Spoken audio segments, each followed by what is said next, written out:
What's going on, guys? Yuri Elkaim here. In this video, I want to share a quick little lesson for you that'll save you a tremendous amount of money. I was just actually speaking with our client success coaches about a situation where someone was neglecting their numbers, and I want to share with you how dangerous this can be and how not to make this mistake in your business.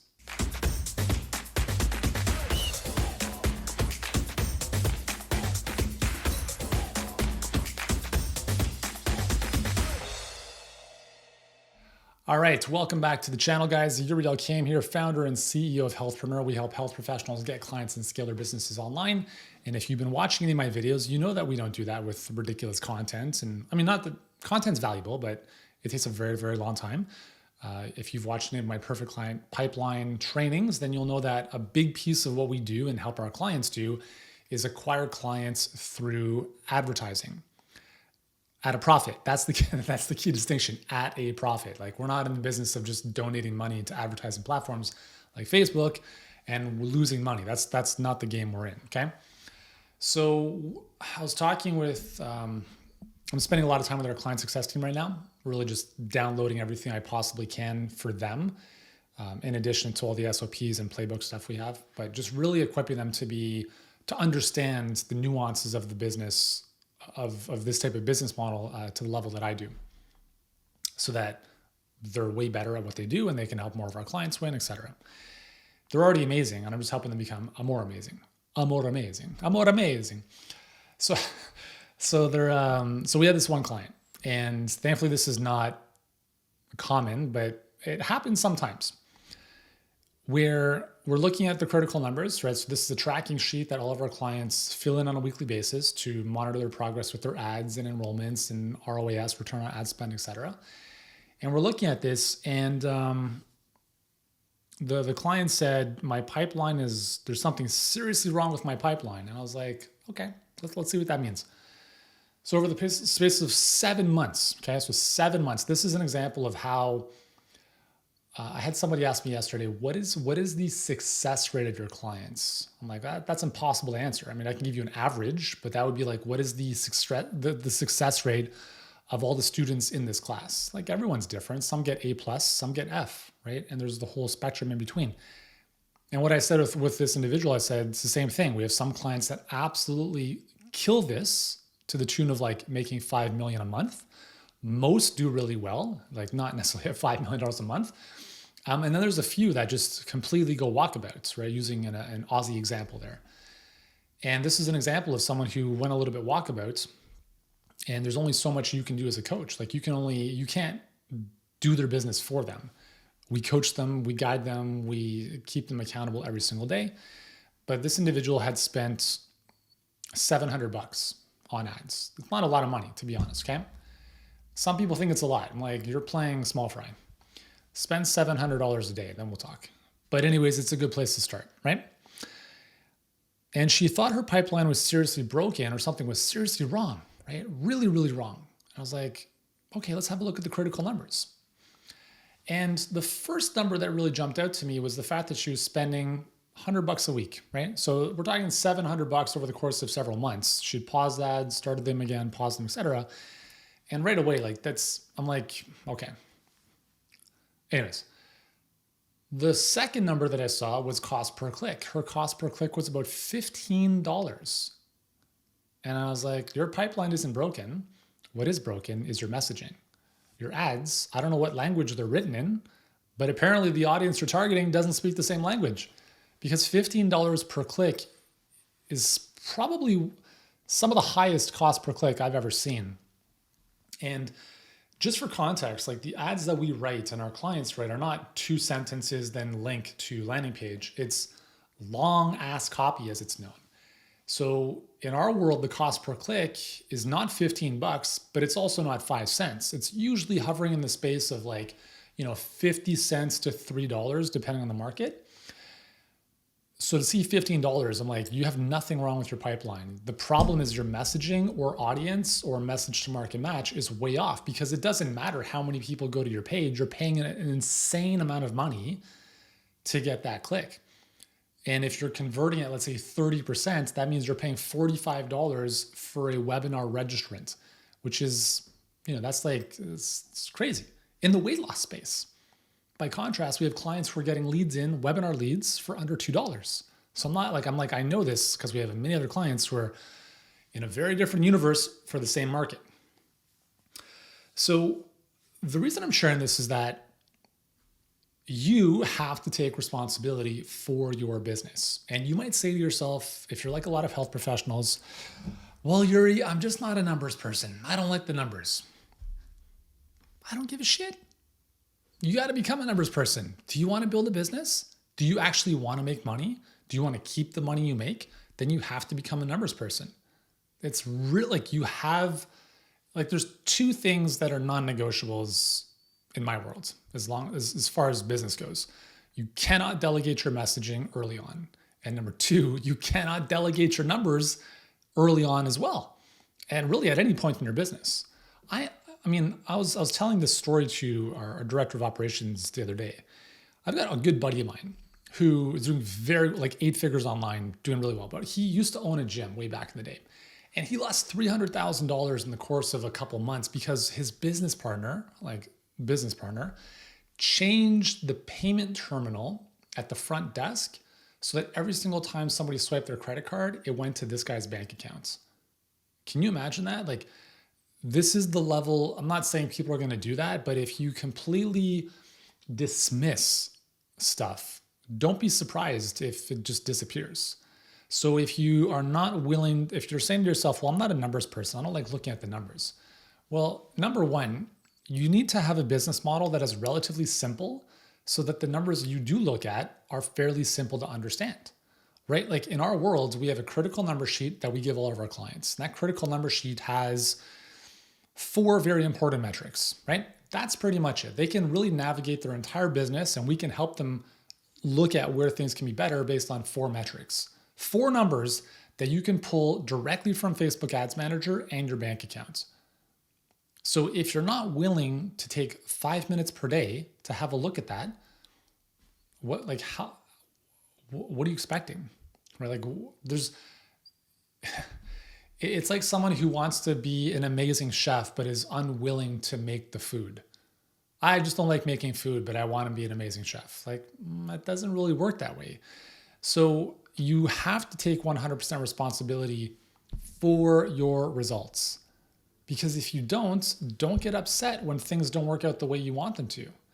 And I'll say it again, the 2 things you have to master is your communication, specifically written and verbal, right? Over the phone, for instance, and your messaging.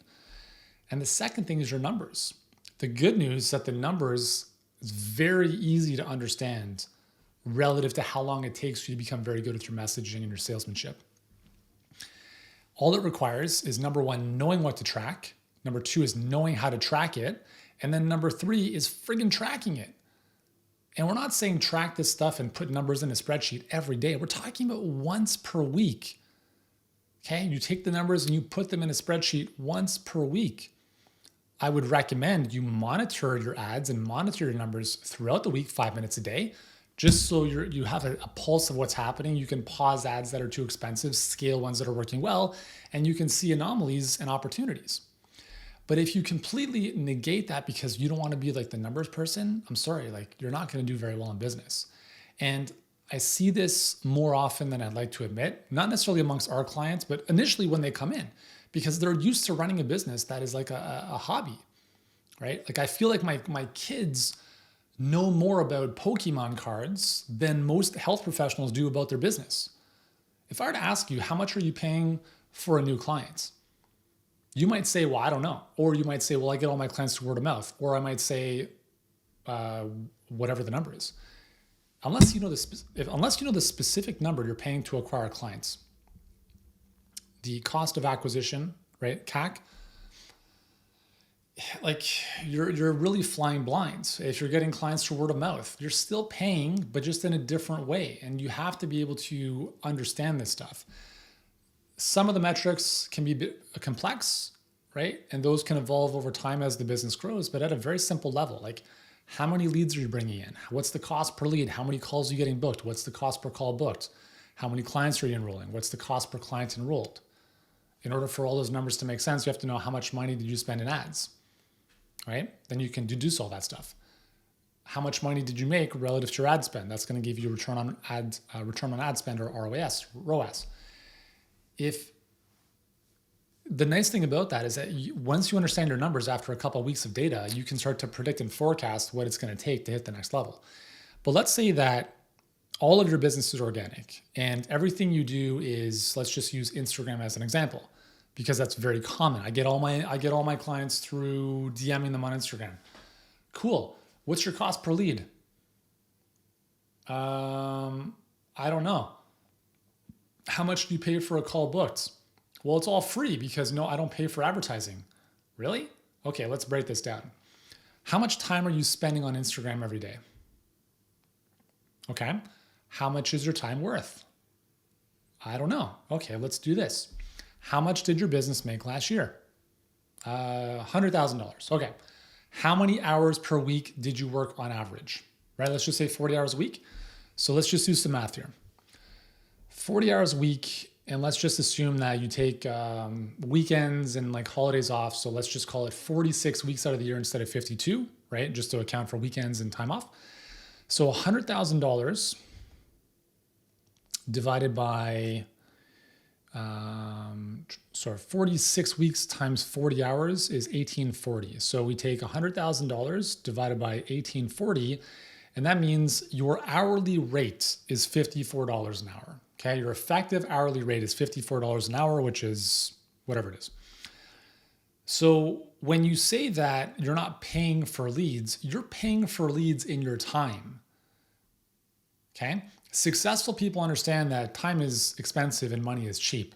Because here's the thing is that if you're not spending money on acquiring leads, you're spending your time. And let's say you spend 4 hours a day doing what you have to do to somehow get, new clients. So you spend 4 hours a day. That's going to be 4 times 54 is what, $220?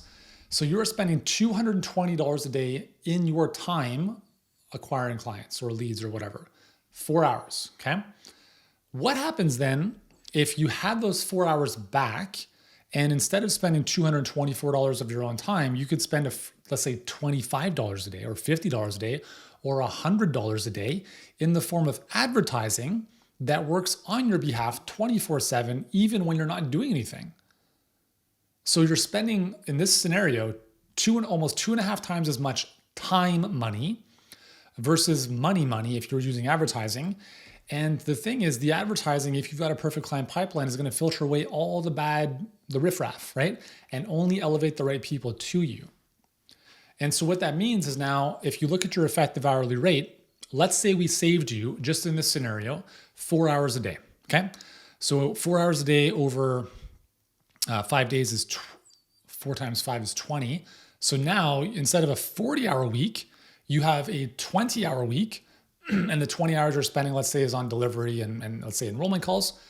What we've effectively done is we've reduced the time working in the business, and we've doubled your effective hourly rate from $54 to $108 per hour. So you are now making twice as much money because you're spending half the amount of time working in your business, and you're allowing yourself to do that because you're leveraging technology and advertising to do most of the heavy lifting for you. Does this make sense? I hope it does. Because if you don't understand the numbers, then you think that everything's free if you're doing everything with your time. But it's the most expensive thing on earth. And if you're only making $54 an hour or only making $110 an hour, you need to be doing more important things to $500 an hour, $1,000 an hour, $10,000 things. Because if you're focusing on bigger things that make you, let's say, $10,000 an hour, you would never be spending time on Instagram writing a 2,000 word caption. Maybe you would, right? But it wouldn't be the predominant use of your time. Maybe a few hours a week at the most, right? What else do you do with your time? Well, you got to spend more of your time making offers, converting clients on the phone, right? Selling. If you're selling something for $5,000, you have 5 conversations in a day, you enroll 2 people, 5 hours of conversations to make $10,000. That's $2,000 an hour of your time. That's a pretty good use of your time. Are you going to do that forever? No. But initially, as you're getting your business going, it's one of the most important things you have to do, because no one is going to sell as well as you will, because you are the creator of your service, your coaching, your product. You know it inside out. You have to be able to sell that. So if you can't sell it, don't expect anyone else to. So anyways, this all comes back to knowing your numbers, right? And so my message here is please, please, please, please do not push the numbers aside, because bad things are going to happen in your business. And I don't think you want that to happen, right? So anyways, if this makes sense, drop a comment below. Let me know what was most insightful or aha light bulb moment for you from this video in the comments below. And remember to subscribe to the channel so you don't miss a single thing coming your way, plus hundreds of other videos already on the channel to help you grow an amazing virtual practice. I'm Yuri. See you soon.